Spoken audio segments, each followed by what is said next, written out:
Hello and welcome to another video, and this is going to be my 10-year body transformation. So essentially how I went from this to this. Now, I'm planning on making this video for freaking ages. Like the last couple of months in particular, I've been compiling like videos and photos from the old hard drives, but I haven't actually got round to putting it together and talking about it until now, only because, to be honest, it's a freaking ball ache. Like, trying to assimilate that many pictures and videos from that long a time frame just takes freaking ages, but don't worry, it's done. They're all put together and they're in front of me right now. So the plan is basically I'm going to use my laptop because I'm not a freaking Rain Man, and I'm just going to like narrate you through the pictures and the photos. So essentially the last 10 years of my life, obviously with a focus on physique. Like the last 10 years of my life as a whole would be a freaking long-winded video. And of course, while I'm looking at them here, I'm going to show them on the screen. Otherwise this would be a terrible, terrible video. Like, imagine that. Oh, looking pretty good there, man. Starting to put on the weight. Oh, that is what a great shot. So yeah, before I get started, like I always say, make sure you drop the video a like, subscribe to the channel if you haven't already, and basically get comfortable because you're about to see a lot of videos and photos that you've never seen before. Unless, of course, you've added me on Grindr. Joking, I'm not on Grindr anymore.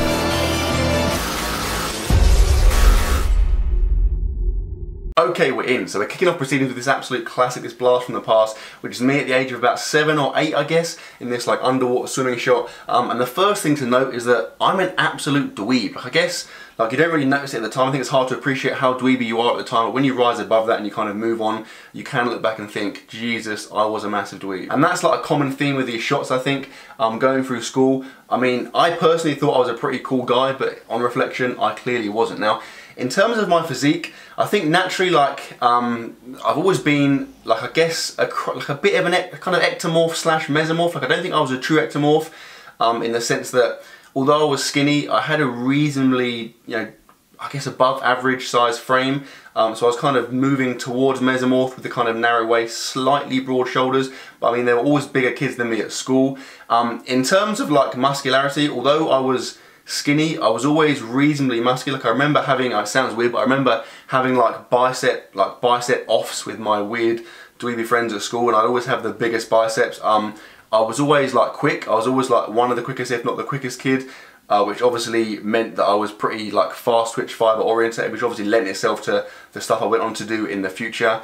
As I got like a little bit older, I started to get more aware. I can remember like being aware of my physique and being aware of wanting, like, you know, to look good, to look muscular. I remember, like, not in a weird way, but like seeing massive guys on TV or in films and thinking, that's pretty cool, I'd like to look like that. And then I can remember, I think it was at the age of about, I guess about 15, maybe 16, that my uncle gave me like some old dumbbells. He had these old crappy dumbbells that he didn't want anymore, and he palmed them off of me. Probably thought, sucker! But I, in my like youthful exuberance, was like loving life. So I took them, and having no idea what to do, I did what any kid in their right mind would do. I just did loads of arm curls. So I spent, I guess, about a 2-year period, maybe from the age of about 16 to about 18, just doing arm curls like 2 or 3 times a week, maybe, having no idea what I was doing, training no other body part but bicep. And then I guess it kind of slowly dawned on me that I didn't actually know what I was doing, and that perhaps there were more exercises to working out than just arm curls. Now, this shot of me is in Mali. It was when I finished school, so I guess I was like 18, 19. And the funny thing is, like, I remember at the time thinking I was quite big. Like, I guess it's not a particularly flattering angle in the photo, but I can remember thinking, like, I'm looking pretty good in it. I can remember my friends would, like, you know, regularly compliment me. Maybe they were just kind of being nice. But yeah, in terms of training, I was just going to the local athletics track like twice a week with my coach at the time. And training in that sense would have consisted of just like sprinting and jumping, basically. But in terms of training outside of that, I would do, like, I was still doing stuff with my dumbbells at home here and there. I was kind of more educated at this point, so I started to do other body parts than just biceps. I would also go to the gym with my friends, maybe like every couple of weeks, every so often, but again, not have any real idea of what I was doing, so I just kind of go around like kids do, just jump on one machine, do a couple of reps on there, jump on something else, do a couple of reps on there, and then go home. But it wasn't until I went to uni and did sports therapy and started taking my athletics a little bit more seriously that I started to learn a bit more about like training and physiology and how your body responds to different stimuli. I also worked at a couple of gyms, and I found that really useful because although probably a lot of the advice I was getting there wasn't great, it was still a lot better than what I had at that point, and it kind of encouraged me to go and learn more and find out what I needed to do. And although, like I said, I was kind of getting into my athletics, I was still really mindful and really conscious of my physique. I was still like aware of wanting to be big and wanting to look good, and although I'd never admit it, I still loved it when people would like compliment me on my physique and say, you know, Matt, you've got a really big arm. But it was around this time, and particularly when I finished uni, that athletics started to really take off for me. I started to take it a lot more seriously. Like, I looked into a lot more more of the training. I had a pretty decent coach at the time, so we were doing lots more plyometrics. I started to go in the gym for the first time with some kind of direction. So up to this point, all of the gym experience I had was very sporadic, and it would be literally make it up as I go along with no idea what I was doing. But at this time I actually started to have a bit of a structured program. So I was doing like squats and plyometrics and kind of Olympic lifts and stuff in the gym. And although it wasn't heavy, it was more kind of explosive based. That gave me my first real taste of like training in the gym properly. And I guess that's kind of what started a bit of an addiction for me. And I started to realize that weird pervy burning desire I had to be the biggest, most muscular guy. And so I started to deviate from my program a bit, and it started to work. Like I started to develop a pretty reasonable physique, particularly as a triple jumper. Like I was always the biggest triple jumper. I mean, if you look at triple jumpers on TV, in fact just Google image triple jumper, they all look like friggin' stick men. And so although I wasn't massive by like my current standards, I was still pretty big, like bigger than average, I guess. And I think in a way it probably kind of held me back because I didn't have that kind of typical triple jumper physique. You know, I was bigger than most of the other guys. That added weight obviously wasn't very helpful. But yeah, in spite of that, things went well. Like I managed to win some competitions. I managed to kind of rise up the ranks and started to think, you know, this could be a genuine career. I can actually get to a really high level as a triple jumper. Now at this point I was in like my mid-20s, and it started to kind of dawn on me that if I really wanted to be successful as a triple jumper, I was going to have to get a more appropriate physique. So essentially I was going to have to lose some muscle, lose some weight. And so I did. Like it was funny, up to that point I'd always associated being skinny like with a, you know, like as a really negative feeling, and I always wanted to be massive and be the biggest guy. It took me like a good year or so to do this, but I basically switched around my thought process, and so I started to associate being skinny with being a better triple jumper. You know, I started to associate being big as something that was holding me back, and it paid off. Like I started to lose a lot of weight. I got down to, I think at my lowest, about 79 kilos as a triple jumper, and it was really, really effective because essentially I got faster, I got more explosive, I got more powerful. My strength to weight ratio, you know, went through the roof. But anyway, my triple jumping career basically culminated in me jumping internationally. I competed for England. Things were going really well. I started to take it really seriously. I was essentially training full time. Like I was training twice a day for a period of time, but unfortunately all of that extra training volume took its toll, and I ended up getting a prolapsed disc in my spine and had to retire from athletics. Now I'm not going to go into the injury because it's a pretty long-winded, depressing story, but essentially I was like laid up on a sofa for a couple of months. I couldn't really walk or run for like a long period of time, but after those couple of months, when I kind of got over it and realized that, you know, I wasn't going to be doing athletics again, and I kind of put that behind me, I thought, you know what, why not get back into the gym and start lifting weights? Because although I couldn't really sprint and jump and put any real pressure through my back, I could use like machine weights and do pretty much every upper body lift. And so I basically saw it as a chance to do what I've always wanted to do, and that was get friggin' massive. So at this point I was in like my late 20s, I guess like 27, I guess 26, 27, so I'm talking a few years ago. And at this time, because I kind of missed the whole athletics thing, the whole competitive side of athletics, I wanted something else to replace that in my life. So as well as going to the gym, I decided to start a YouTube channel. And like, I mean, the videos are there for everyone to see. It was horrendous. Like at the time I thought it was good. It was absolutely horrendous. I mean, when I made it, I just kind of made it for a laugh. I didn't have any, you know, like I had no intentions whatsoever of it ever becoming like a, you know, like a serious thing.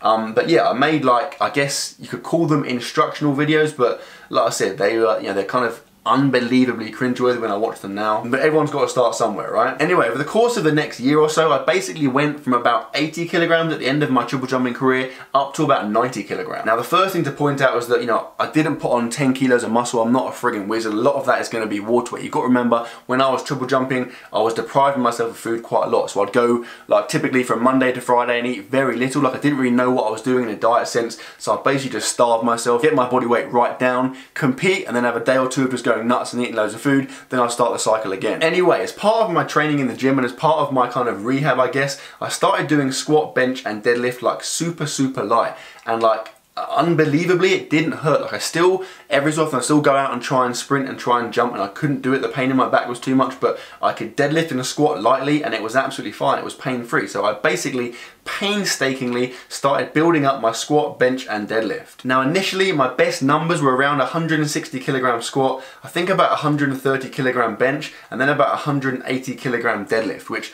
although, you know, they obviously seem decent on the surface for a beginner, I wasn't a true beginner because, you know, I'd never deadlifted before. before, but I'd done loads of like cleans and snatch and stuff, and bench press and squat. Although I hadn't done it properly, I had done it scattered throughout the last couple of years as part of my kind of athletics / bonus athletics training. But yeah, that basically became like an obsession of mine. That kind of filled the role of athletics in terms of the competition size, and I started to get really obsessive over my numbers, and I focused so much on just increasing my squat, bench and deadlift, and just becoming stronger. But at the same time, I was still, like I said, very mindful of wanting to get massive. I always had that burning desire just to get really big, just to be the biggest guy, and I wanted to go out and everyone think that guy's friggin' huge. And so I was also doing a lot of bodybuilding training. I mean, I guess essentially at this time I was a power builder. Like, I kind of started to have a pretty decent idea of programming around this time, so I started to write my own training programs, and I would typically do like a push-pull split and basically just repeat those over and over again throughout the week. So it would be like a squat, deadlift and then pull, and then it will be bench and then push. I just alternate those days, like Monday to Saturday. I did that for a long period of time, and it paid off, because as well as my physique getting better, like I think I definitely started to get like bigger, and for the first time, like even looking back at myself, think, you know, I had a pretty decent physique at this time. I also started to get pretty friggin' strong. So after about a year or so of powerlifting, after about a year or so of taking my squat, bench and deadlift really seriously, so now we're talking about like my late 20s, I'd got up to a 220 kilogram squat, think around 160 kilogram bench, and then about a 240 kilogram deadlift. And it was around this time that I did my first competition. So I basically thought, you know what, I've been doing this for a while, like I'm really enjoying it, so why not compete, you know? So I looked into it, I decided to compete in the GBPF, which is the IPF, which is the best federation, or the most legit federation in powerlifting, and I friggin' loved it. I basically just kind of fell in love with it, and it went from there. So my numbers continued to improve, and I went on a few months later and did another comp. I started to get kind of in with powerlifting circles and mix with people, and like I said, I just really enjoyed it. I enjoyed the whole ethos, I enjoyed the whole kind of camaraderie, but also the kind of, you know, the kind of like selfish and really directed nature. The fact that you can just train really hard and track those numbers obsessively, and basically as long as you put in the work, you get the reward. But what I did quickly learn with powerlifting is that there was a completely direct correlation between essentially body weight and performance. Like, I realized that if I wanted to get really strong, I was gonna have to get really big. And so I did. Like, I basically went from like low 90 kilograms up to my highest 104 kilograms, which in reflection is friggin' nuts. And I just started taking it a lot more seriously. Like, I learned a lot more. I did so much research. I was reading every single night about like programming. I started to get a lot better in terms of my programming, and it started to pay off. Now, initially it was going really well, purely because like I've always been a massive eater. Even going back to when I was a kid, I always used to eat loads of food. And so after having like deprived myself for so long during my athletics career, I basically could eat whatever I wanted, and it was friggin' awesome. For the first kind of 6 months, I was going nuts. Like, I mean, I can't imagine how many calories I was eating every day, but it would have been a lot. I'm talking like, you know, donuts and pizza and McDonald's and stuff, as well as good food. And so, like I said, my weight shot up. Now, initially, like, I think I looked pretty good. Like, I was training still as a power builder, so I was still doing a lot of bodybuilding stuff in the gym, and so with a vest on, like, I looked pretty good, and I think the average person would probably think I was a bodybuilder. I think people were always quite surprised when I told them I was a powerlifter, because I didn't have that typical kind of, you know, fat powerlifter look. But towards the end of that year, towards the end of that bulk, I basically like started hating food. Like, it was getting ridiculous. I was having to, because my metabolism was adapting so quickly, I was having to keep increasing my calories like month on month, and it got to the point where I just, you know, I was literally, like, I'm not exaggerating, I did the British Champs, and in the 2 weeks leading up to it, I must have been sick like 5 or 6 times, just literally because I ate too much food. I would eat a massive meal and just sit there and pray that I could hold it down, and then, like, you know, 50% of the time I'll just throw it up. But in a training sense, things were going really well. Like, my numbers absolutely took off, as you'd imagine, because my weight went up so quickly. Like, my squat went up to a 265 kilo squat. I managed to bench 4 plates with a pause, which was a massive like landmark for me to hit. And then my deadlift, with a deadlift bar, as to be noted, went up to 310 kilograms, which again was a pretty friggin' massive number for me at the time. Around this time, my weight had started to drop just a little bit. I went from kind of hovering around the high 90s to hovering around the high to mid 90s, not deliberately, but just because I guess, like, again, I was just getting sick of eating. And so I thought, because in the IPF, the weight classes go 93 and 105, I thought, do you know what? 93 kilos might not be that far off. It might not be as impossible as it seemed. And I knew that ultimately, if I could cut my weight down to 93 without taking too much of a big hit on my numbers, I was going to be super competitive. And so I did it. I did my first ever cut. Hello and welcome to another video. And this is the cut, episode 1. That's right, it's finally happening. I'm cutting officially as of now. This coincided with us going away on a holiday. I think we went to like Malaysia, and obviously it was really hot. We were out like swimming and riding bikes and that all the time. Plus there wasn't that much of an opportunity to eat food. So like I was still eating what I wanted. I was still having an awesome time and eating nice food and stuff, but I just wasn't as mindful of it. I definitely wasn't force feeding myself. I was kind of eating when I wanted to eat, and I ended up coming back and losing like loads of weight. I forget how much exactly, but it was something crazy, like 5 kilos in the space of a few weeks. And so that kind of like made my mind up. I thought, you know what, if I can lose that weight that quickly, I can definitely get down to that 93 kilo club. And I went to the British Champs. Now this was like a massive moment for me. It basically on reflection was like a watershed moment for me, but this was the longest I'd ever built up for a comp. I spent pretty much a year building up to this comp, like, you know, qualifying for it and then getting my weight down and training really, really hard. And the whole time I had this in my mind, I had this kind of goal, this end point. I was thinking, you know what, I could go to the British Champs and I could win them. You know, I could win the British Champs in the 93 kilo class, and that would be a friggin' incredible achievement. But it didn't go that way. I basically absolutely screwed up. Like, it couldn't have gone much worse. It was pretty like embarrassing. Basically everything that could have gone wrong went wrong. Like, I'm not going to go into massive detail here, but yeah, it was like worst case scenario in terms of a competition. And so at this time I started to have kind of doubts. I mean, to be honest, I'd already been having doubts. I'd already been thinking like, you know, do I really want to carry on powerlifting for the foreseeable future? Like, I think on the one hand I was concerned about like the long-term effects on my, you know, my like spine and stuff after doing the triple jump as well beforehand, but also like I just wasn't really enjoying it as much. And so I sat down and had to think about it, I had to talk about it, and I decided to give up powerlifting and take up bodybuilding. I just figured, like, you know, I wasn't really, like I said, enjoying powerlifting so much, and I thought, you know, I've got decent genetics, why not for once just train to look good? You know, I thought, you know, I was never, and I still am never, gonna compete as a bodybuilder. The thought of like stepping on stage in Speedos is like the least appealing thing I can possibly envisage. But I just thought, and I still think, like the idea of training just to look awesome is quite exciting. And so that's what I did. Now what I also did was I went and got my body fat tested. It came out at like 15%, which is kind of around what I thought it would be. I think a lot of people thought it would be lower than that, but I knew, like, although I looked pretty lean, like I carried body fat in places like my lower back and I don't know, like my sides, places where you can't really see it so much. Basically, most importantly, I don't carry it on my abs, so basically I look a lot leaner than I actually am. But anyway, after getting that body fat read, I decided I was going to go on a cut. I thought, you know what, if I'm going to bodybuild, why not just kind of go on a cut and see how shredded I can get, see how good I can get my appearance, see how good I can get my physique, and also just kind of set myself a point. You know, I thought if I do this cut now for the next couple of months, I can kind of get an end point, and then next time, like maybe 6 months down the line, I'll have something to try and beat. And so that's what I did. Like, I mean, again, as with the last cut I did, I found it like stupidly easy. The first like 6 weeks or so, all I did was just not force feed myself. I just ate what I wanted and the weight came off me really quickly.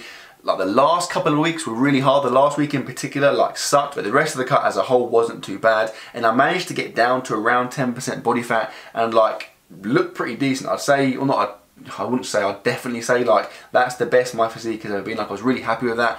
I felt like I was possibly a little bit smaller than I wanted to be. But yeah, I looked decent and it kind of gave me a taste for wanting to continue bodybuilding and wanting to get bigger. And so I decided at that point that I would go on a bulk with no real end point in sight, basically just bulk up until I felt like I couldn't bulk anymore, just get as big as I can, build as much muscle as I can, and then go from there. And that basically takes me up to where I am now. Like essentially, yeah, I'm still bulking. I've got a bit of an end point now. I'm thinking like maybe around the 100 kilogram mark, or when I started to get a bit fat, I'm gonna sack it off and then go back into a cut, and hopefully this time around probably do it a little bit longer, take it a little bit more seriously, and just try and blow that last physique out of the water. But yeah, that is pretty much that. Like, I have no idea how long this video is. I know it was like really boring and I like rambled on loads.